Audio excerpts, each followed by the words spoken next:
here next. Vatang did have an average of 13.7 stars in their wars relative to Marcos Gaming's 12.2. That's a big pickup, but anything can happen in any matchup. Marcos Gaming has proven their capabilities time and again, and it is all going to be about who comes out with more stars after just 5 sole attacks. Win or lose, it's all on the line right now, Itsu. Yeah, that's so true. And this time around, those two teams can prepare for each other. So it's completely different than those stats on your screen, which were the stats of the pre-qualifier. This time around, you know your opponent, and we have things getting started with the first attack of the tank, and they're choosing the Inferno Dragon, one of the best army compositions here in the game, especially against those anti-3-star bases. But at the same time, it's kind of risky because you're relying on your blimp to reach their town hall. Otherwise, you might end up on a 1-star. So let's see if everything is going as planned. The opening so far with the funnel at the top side with the minion, and now with the Yeti funnel on the right side, is looking promising. Those of you excited to rejoin us for the World Championship will notice that there's been a big beef up on the battlefield. Town Hall 14 is out, and with it, big upgrades to all the heroes. Defensive capabilities of this troop being leveraged to the maximum. Those builder huts now deployed and firing back at the attacking troops, well lined up in the top right section here at that 2 o'clock position, pushing hard down and fast toward the town hall. Of course, that's what gets you the first 1-star, a 2nd-star for 50%, and the coveted 3-star by demolishing the entire base, Hitsu. Yeah, now we have the blimp flying in, and that blimp needs to reach the town hall. This town hall otherwise has no chance of going down most likely, and the blimp is flying, and it's reaching its target. There's the rage. Those loons should have no problem whatsoever to take down this town hall. And now the Royal Champion is getting placed at the bottom of your screen to take down the rest of those defending buildings right there. But the eagle is surviving for so much longer than needed. And this is a lot of damage on those Inferno Dragons. They're slowly dying out. And this is obviously not what you want to have to see as the attacker right here from the Vatang fans. And, well, we have the Inferno Dragons. There's now 1 Inferno Dragon left. The Red Mine is not taking it out yet. And the Royal Champion ability, do you think that's going to be enough for the 3-star Woody? It doesn't look like it to me, but hey, I've seen crazier finishes. There's still a minute left to get some additional chip damage off. The free spell catching that Eagle Artillery off means the last offensive ability has been used here. Young V just has to cross his fingers and pray that the preparation, the planning will be enough to crack through this last line of defense. Now, the Grand Warden surviving from that last Eagle Blast could give him just a little bit more oomph here, but we might start running down into time. You see that battle end countdown at the bottom of the screen. That's all the time that Young V has to finish off the remaining structures in this base. No more defenses to worry about, but does he have the firepower to get the job done? This is so close. The one wizard is trying to work as hard as he can. Meanwhile, we have the Royal Champion and the Warden together to take down those buildings. It's 13 seconds left. The gold mines are going down with the Dark Elixir storage about to go down as well. It's like 7 seconds left. The army camp should go down as well. 4 seconds left. And the last building, is it going down? That's the big question. And no! It's a 99.999%. This was such a close attack. Oh my goodness, you can see it was going so smooth. But the Eagle staying up for too long was the downfall of this attack. And this is the first defense for Marcos Gaming in this match, actually. Crushing defeat for our attackers, Young V. He's got a 97% average destruction, and he actually improved on that average with his last hit. But when it's not a 3-star, there is something left to be desired.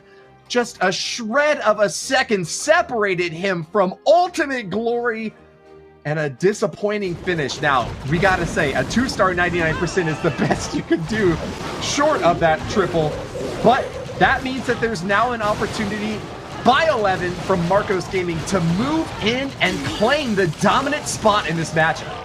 Yeah, and we do that with another Inferno Dragon attack. The cool thing, or the reason why we see so many right in the beginning of this match is this strategy is not that hard to plan, which on the other side is giving great time for the rest of the team to come with their plans, because you have to know it's not a 24-hour match, obviously. This is a really fast-paced match, which means 40 5 minutes match day, and this is only allowing for the players for 8-minute planning. That's it. They have 8 minutes to come up with those amazing plans, and this is why you bring those Inferno Dragons. They're really quick to plan, and this gives the rest of the time some additional time to plan out their attacks, and this is why we see those attack strategies in the beginning.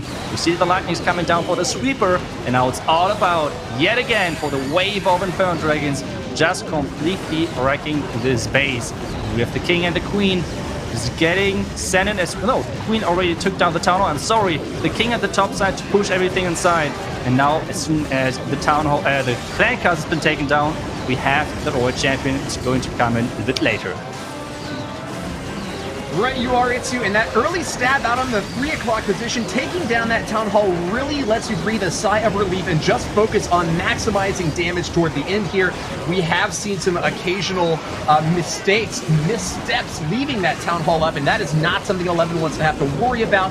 Knowing that his opponent's got that 2-star 99% right off the bat, nothing short of a 3-star will be enough to pull ahead, but he's running into a bit of trouble now as those Inferno Dragons have just been burnt up themselves. Now fighting along the outer edge of the base, trying to grab a few more percentage. He's sending in his last bit of offense here now. A Royal Champion stabbing right into the core of the base, and a Stone Slammer coming in surprisingly hot. Balloons popping right on out, but there's no more spells to support them, Itsu. They're right in the core of the base and getting heated up fast. Is it enough for the triple? Oh, that's a good question. The king is here in the core and is tanking so much. The king is so tanky if you have leveled him up, and the Royal Champion really had a rough time to get through that. And now it's all about the Royal Champion trying to finish off this Hound on defense. But there is still a scatter shot, a multi-Inferno Tower, and the Warden is going down as well for the offense. This is not looking great for 11, and this might be already the second defense in this match. We already have talked about like TH14 with that defending poison is so scary, and you have to always invest a lot.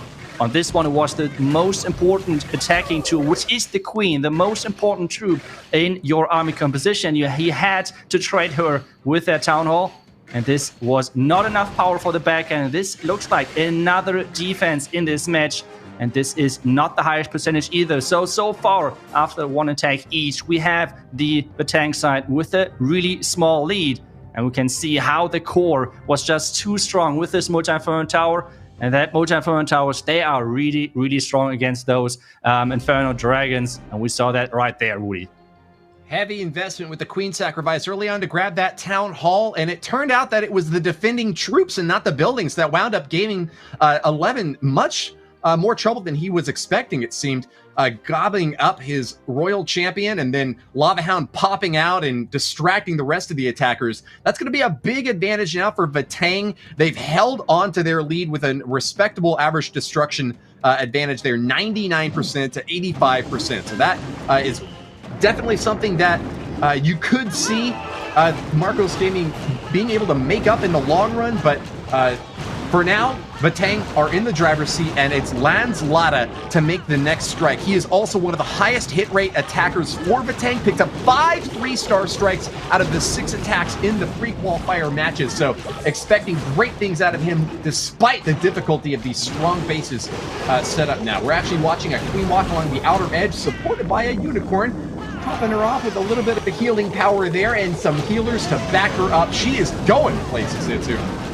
Yeah, Woody, that was actually one of the most used strategies in the pre-qualifier. The Queen Charge Alada, one of the favorite strategies of those pros, because you have just so much impact on that attack strategy. Every single step, you can plan it out.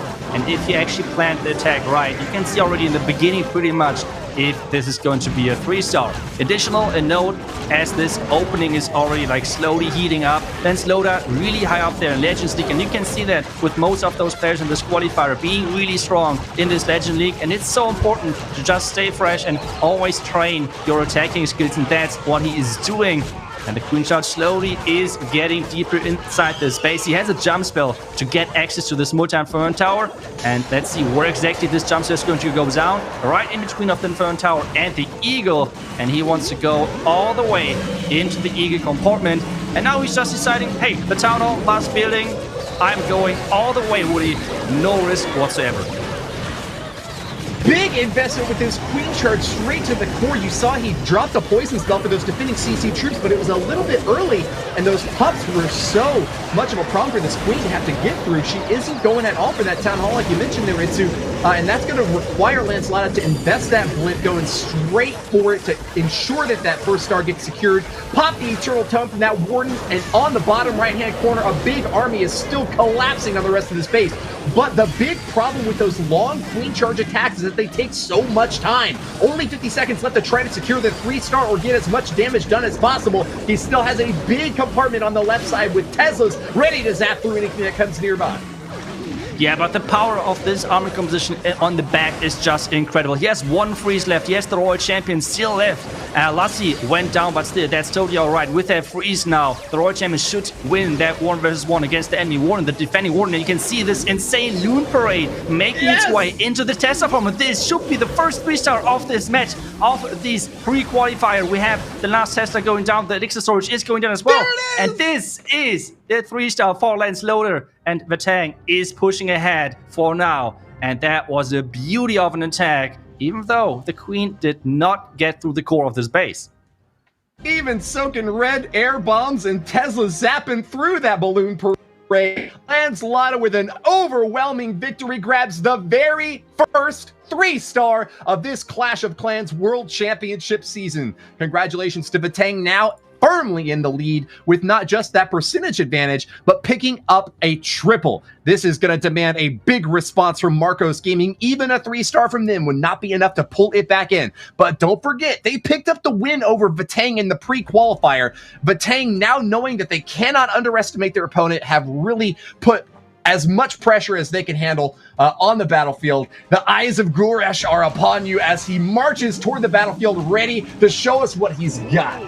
Yeah, we have one of the strongest ground army compositions right now on your screen, which is the Pekka Smash army composition. It is just so powerful right now, and a lot of pros really like to run it. It was the most used ground strategy in the pre-qualifier, and he's starting off with a Warden Walk, which is always like some time to chill, take a look at the base, and try to somehow identify the entry point. And I think he's going to try to get into this scattered compartment on the top side of your screen, going to send in the blimp on the tunnel. You just want to dodge that poison. It is just so scary to face. And with taking down the blimp, or with using that blimp to take down the town hall, it is not as scary anymore because your main squad is somewhere else. Now you can see at the top side, the funnel is getting started with that Pekka. King is getting used as well with some support of that Pekka.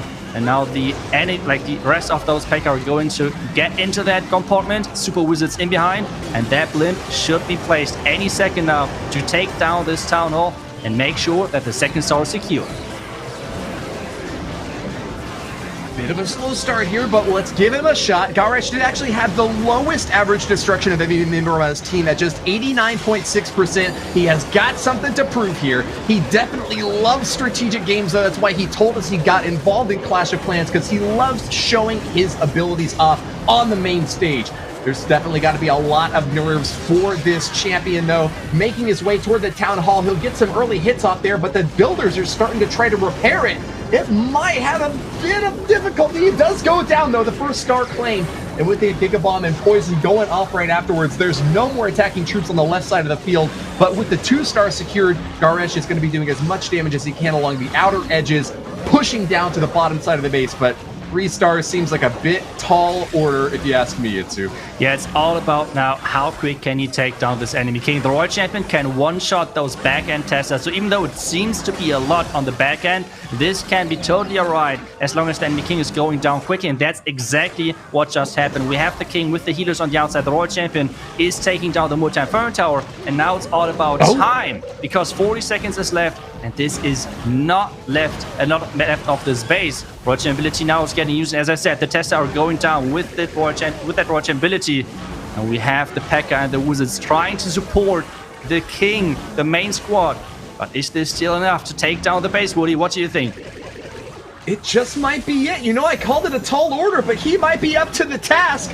Another spell goes out there trying to shield his attacking troops from the sight of those enemy cannons. They're starting to fire away. Royal Champion has gone down awfully low, but the point defenses are not going to be enough to deny them. 3 seconds left, and it's another nail biter.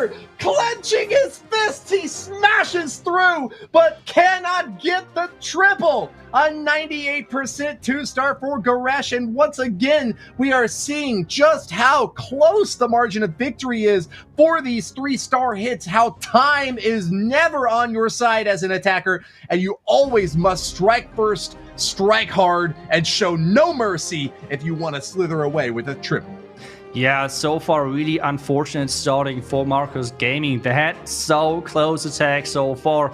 So let's see if they can get in the defense. That would be so important to make sure that they have the chance of coming back. But Vatang on the other side, they want to put up the pressure. They want to make sure that Marcus Gaming is having problems with like concentrating, knowing that they are behind.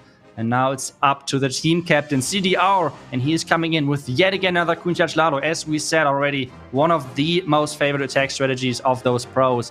And let's see how exactly he's going to get this queen into the core of the base. He is having 5 rages and 3 freezes. That's it. He does not need more than just this. Starting off with the blimp, but there's the NATO trap. This was a huge bait, and this is really hard to recover because those Yetis are not making it into the compartment.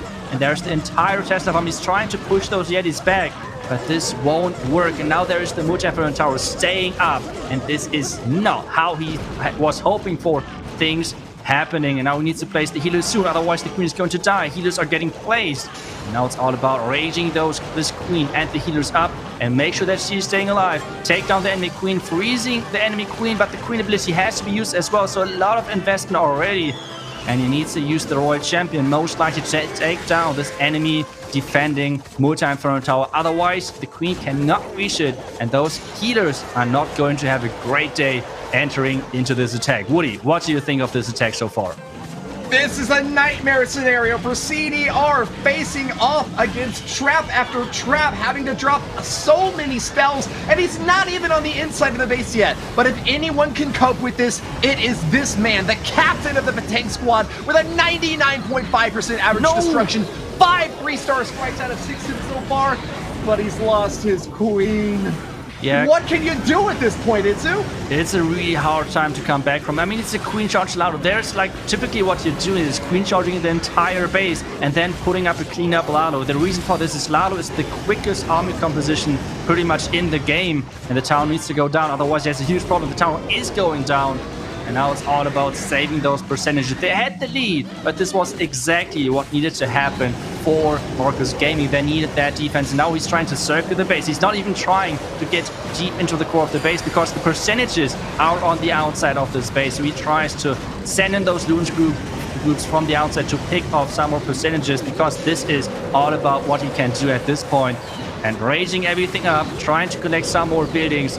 And at this point, I don't think this is going to be a 3-star, and just about collecting more percentages to make sure that they're staying in front, even if Marcus Gaming is going to 3-star the next attack. The Defender Drag is one of 2 base builders on the Marcos Gaming lineup, and he told us before the matches began that he tries to defend against common meta strats. He perfectly predicted the line of attack from CDR, and with traps aplenty has effectively shut down this hit. This is really going to be the thing that Marcos Gaming needed to get back into this match. Having already lost one of their bases on a 3-star strike from Vatang, they have finally pulled off the defensive victory, and with an impressive overall damage success for Marcos in the low to mid 80s, CDR, the strongest striker on the Vatang squad, has been repelled. They sent out their champion. Their Goliath was ready to smash, but they could not fell this base, Itsu. Yeah, what a beautiful, beautiful attack. And now it's all about getting into the head of your opponent, because they just ran into one of the baits, which means they have to rethink their already planned attacks. So they have to kind of rethink. Do we think there's going to be another bait? Maybe we will run into another bait. Do we have to invest more troops in the beginning of the attack? So all of those thoughts are going to go through the heads of Vatang now. And this is one of the moments where it's like really, really shaky. Because if you're going to fail the next attack, this could be devastating regarding the mind game, basically. But for Marcus Gaming, it's now really important to get this 3-star in, because otherwise, well, they're still behind an entire star versus Vatang. And this is yet again another Lalo attack. This time around, it's going to be a Skelly Donut, I guess. This means he wants to take down the Clan Castle with skeleton spells and with the rage and with invisibility spells, and that's exactly what he's trying to do. There's no poison in this army composition because you don't need a poison if the Clan Castle is already down, Woody. Big brain moves coming in next from Drag. Marcos Gaming has been down many times before, but they are a clan that is known for their perseverance. They showed off their talent in the pre-qualifier by getting the 4th seed and taking out previous world finalist teams like Team Elevate, representing 11 Original. They've been up against Vatang before, and having picked up that victory, they know that they have to be in this for the long haul. A defensive win is good, but you got to go back on the offense and claim that triple to go toe-to-toe against a world finalist team. Taking out the Town Hall early gives Drag that opening that he's looking for to finish off with that big donut. Taking the chop next, it's going to be a hero stab at the bottom corner. Unicorn going to once again back it up that Archer Queen for a little bit of a walk along the exterior to provide some funneling. That's a really important feature to any attack on a base that is this spread out. You want to have your Lava Hound and balloons circling around the base. I'm guessing we're going to go for kind of a counterclockwise positioning here, seeing as that Eagle Artillery could be such a big problem. So start at that 3 o'clock position, work your way up till 12, and then do everything you can to push into the last corner of the base on that left side of the screen. Yeah, that's exactly what is happening. As you said, he's starting off on the Eagle side to make sure that that's going down early. The Eagle can be such a scary defense. What an ability to catch all of the loons and even the Slammer pushing through the core of the space. There's reinforcements coming in from the top side as well with more loon groups hasting into the back, and there's no space left at this point. You have to remember, the Skelly Donut was really expensive in the beginning. Now it's all about overpowering the back, and the Slammer has not even opened yet. And now with the Royal Gem, it's still alive, and still with her ability, this looks like a huge overkill from Drag. He should be able to push through the backhand with nearly 1 minute left. And this is looking so overpowering. 1 Tesla, 1 Archer Tower, and 1 Wizard. Oh, there's another Tesla on the left side, but this should be no problem whatsoever. Opening up the Slammer to make sure the Dragon is starting with that cleanup. And this is going to be a crushing 3-star for Marcos Gaming. And this means they are back in business with this attack, picking up the 7 stars now as well. And this is now all tied up again after an amazing start of Vatang. Congratulations to Drag. That is probably the most impressive takedown on a base that we have seen so far today.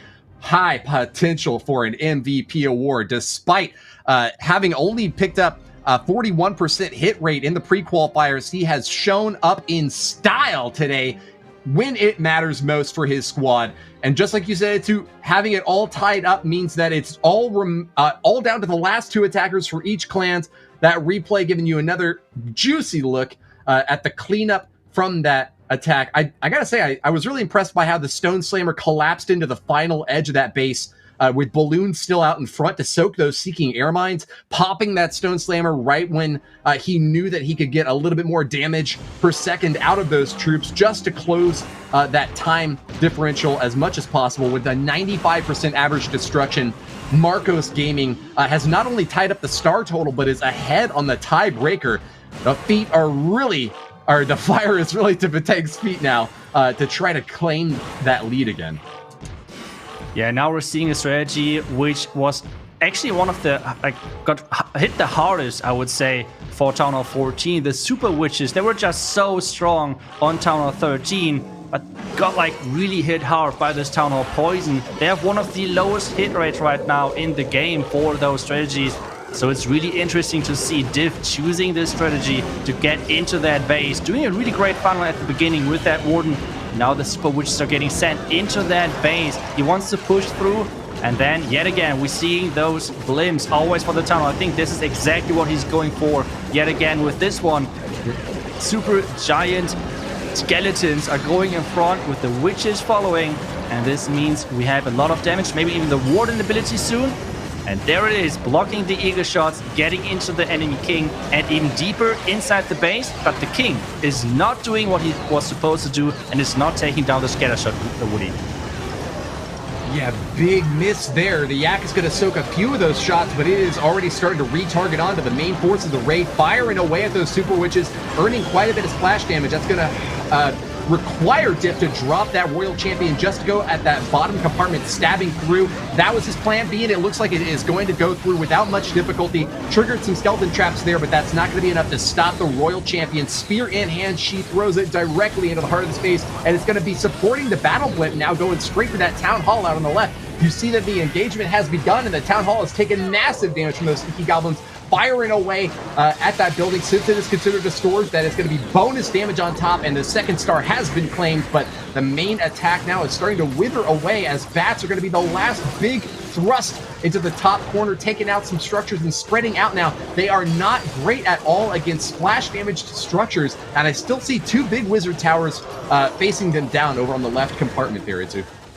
Yeah, and he has 2 freezers left, but it's going to be hard to take those down, especially now with all of the lava pups from the defending Lava Hound. 30 seconds, and I think we're going to see yet again a Super Witch attack to fail. They had only a 37% hit rate over the pre-qualifier. In combination with Lightnings, it was even lower. So I'm really surprised to see Diff choosing this attack strategy, because this is going to be a below 90% on this attack, which I think on Tower 14 is not something where you're aiming for. So this attack was not really helping the tank. Instead, it seems like history might repeat, and they might lose yet again against Marcos Gaming if Marcos on the other side can now do yet again another attack as they just did.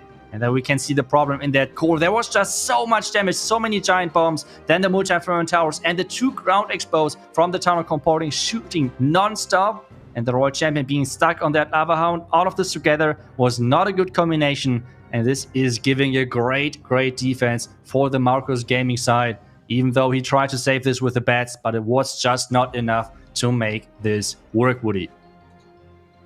Marcos Gaming is a team that has come out and promised to their fans on social media that they will return stronger, that they will learn from their defeats. And I gotta say, based upon their performance today and what we've seen in the pre-qualifiers, they seem to me maybe not the best team in the world yet, but the team that is improving at the most rapid pace. Marcos Gaming has got their eyes on that World Championship stage this year, and they are not going to be satisfied with anything less than qualification in the very first month. Let's see if Death can keep his team on track to making that happen. A 3-star here would virtually clinch their nomination. Even a 2-star in the high percentages would keep them ahead of Vatang. Starting off strong with Inferno Dragons, another attack threat that we've seen perform so well with those balloons right out in front to get massive damage on defensive structures. He's got a long way to go to get that Town Hall in the bottom corner of the base, but he is on the path for victory, marching dominantly and aggressively with really quick spell usage. Is it going to reward him in the long run, though, Itsu?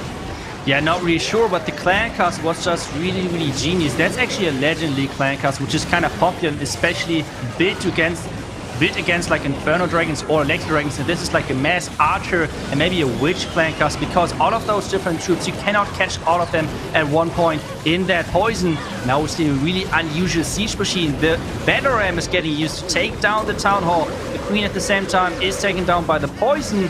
Now it's all about the last scatter shot. The Royal Champion is closing in, trying to take that down. Lassie is following, and we have that Royal Champion trying to take down the cannon, trying to take down the scatter shot. And there's the double skeleton, and that skeleton trap might be the MVP for the defense. We have to see and wait if the Expo and all of the skeletons can provide some more defense.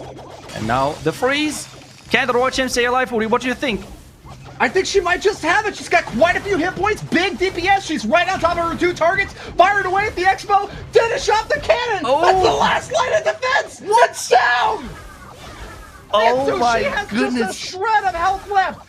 Death has got to pray that she doesn't walk over any bombs, but I think that that's it with the last structure in sight. An overwhelming victory for Marcos Gaming. The Indian squad is on the war path to victory and seems indomitable. Another 3-star. Vatang picking up an early lead, but not able to hold on to it. They clinched with their fists and it fell right through their fingers. Marcos Gaming there to grab it up again, and past history will be prelude for the future. The once win from Marcos Gaming is now echoing again with another pickup. Congrats to Death.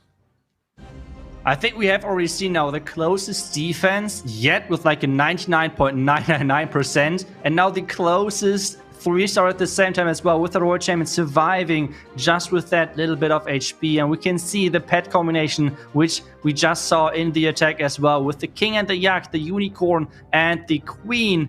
And we have the Warden and the Owl and the Royal Champion with the Lassie, just to empower this back end powerhouse of the Royal Champion and taking down the scatter shot. And this was an awesome attack, and as you said, so important for the match, because this means now Vatang needs a 3-star. That's it. Like, they have to 3-star to have even a chance of staying in this match. And we have now Urek coming in with a Queen Charge hybrid attack on this base. Urek is by no means known for being the clutch hitter on this Vatang squad. He actually had got a 4 out of 6 3-star hit rate in the pre-qualifier matches, but I don't know. This might be his time to shine. If he knows the stakes that he must get a 3-star or his team is walking home, what sort of pressure does that put on the mind of an attacker? How can they keep their cool when they know that so much is up against them when you're behind and having to attack first? It just really seems like the odds are stacked up against Urek right now, too. Yeah, it's really, really hard to like stay calm and everything, but he's a good legendary pusher as well, where you have to exactly train skill set like this. So let's see if he mastered it and it was worth putting all of the time into Legend League and so on. And he's starting into that town hall quickly, taking out the town hall and the clan castle early on. And now it's all about the hybrid and the spring traps. Those spring traps are really, really the big threat to any hybrid. Like, there's no counterplay with those spring traps, and now the poison is being such a slowdown for the Queen, and another double ground skeleton trap is popping up to delay this Queen even more, and the hybrid just has started, Woody. Urek told us that Queen Charge Hybrid is his favorite attack composition, so he is playing from a position of advantage here, dropping heal spells with perfect placement to protect the Hogs and Miners from that multi-target Inferno, starting to really heat things up. But there's 2 more that they gotta knock down, and things are really starting to get a bit gummed up here over on the left side of the field. Wizards are stacking deep and far down on the bottom side, but do they have enough out in front to keep them safe? That Pekka has taken a lot of fire, and I don't know, man. The army is actually doing a really good job of clumping back up now. They've spread out and have refocused fire down in the bottom compartment there, finishing off another multi-target Inferno, whomping out that Eagle artillery. There are still a lot of troops left on the field, but they are out of spell support now, and that scatter shot is deadly, Itsu. Yeah, now it's all about the Hog Riders at the bottom, slowly making their way into the scatter shot, but the scatter shot is non-stop shooting. The scatter shot has to get taken down, and it's finally dropping. At this point, there's only 30 seconds left, and the multi-inferno tower is not falling.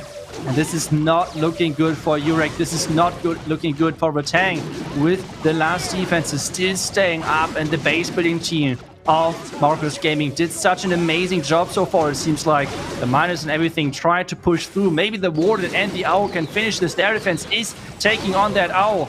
Now the wall break to take down another bidding. This is one less bidding they have to worry about. But this is 4 seconds, and I don't think that he can make this in time. So this is a heartbreaker. 98% for Urek, Woody. And this is, well, not the attack they were hoping for. A heartbreaker for Vatang. Take another quick look at the early stage here as we move through the replay. I gotta say it straight to you, man. Urek, you wrecked 98% of that base, but leaving that 2% up is gonna make all the difference when the war is counted out in the end. Now, fortunately, we do have a double elimination bracket set up for Vatang, so fans of that team, you have a chance for redemption later on. But with that 5th and final attack, I think that the stage is set now for a victory lap by Marcos Gaming. Yeah, if they can now have a really successful attack, like even a 2-star attack on this one, it should be already enough. So let's take a look. And that base kind of looks similar to one of the Clash Worlds finalist bases of last year. So he just converted this Town Hall 13 base into a Town Hall 14 base. It seems like the Town Hall is slowly taken down by the sneaky goblins. So whenever you see like the Town Hall magically losing some hit points, it is because there are some invisible, sneaky goblins beating on that town hall. And the unfortunate thing is the unicorn has to sit down and rest because the cannon was taking shots at that unicorn. And this is already one of the powerhouses, one of the pets taken down. And now Serial tries to push further inside the base with that one jump spell, trying to push into the base. And maybe we are going to see some jumping wall breakers. Jump spell on top of this dead zone. And then the jumping wall breakers into the core. That might be something which we're going to witness just in a couple of seconds. This was an update a couple of months ago. And it's so cool looking. Having the wall break jumping base. Just pay attention to that in a couple of seconds as the Queen is approaching the multi-inferno tower. First red mines are getting triggered. There's another red mine, so the healers are staying safe. And as soon as he feels safe, he's going to wall break into that scatter compartment. There we see it. Jump and get into that core. And that Queen can now reach everything. He pulled it off perfectly. Jump in the wall, super wall breaker, and then raging it straight toward that wall. That is a picture-perfect demolition. Reminding me sort of how Bernal's hits with Queen charges deep behind enemy lines. Yes. Serial Killer is getting maximum value out of this attack. He is the big man on this Marcos Gaming lineup. The captain of the squad. The clutch hitter coming in at number 5 with the 1-star secured. The second is within reach. Another 2%. And there it is. Marcos Gaming clear for victory. They will be advancing over Vatang once again and moving on to face off against Space Station Gaming later on today. Yeah, but just take a look at that attack. That is so overpowering. It's just insane loon parade. Every single defense has been taken out. This has one of the most crushing attacks of the day so far, even though we have seen only this one match. But this attack, this was just the beauty of an attack. The jumping wall breakers. And now the rest of the base should be an easy cleanup for this loons. And the Royal Champ even survived as well. Like 3 out of 4 heroes survived in this attack. This is perfect showcase of how to queen charge Lalo. And I think, yeah, Marcos Gaming has showed it. Like, they are ready. They are ready for this qualifier. And we have Marcos Gaming winning that one 13-11, Woody.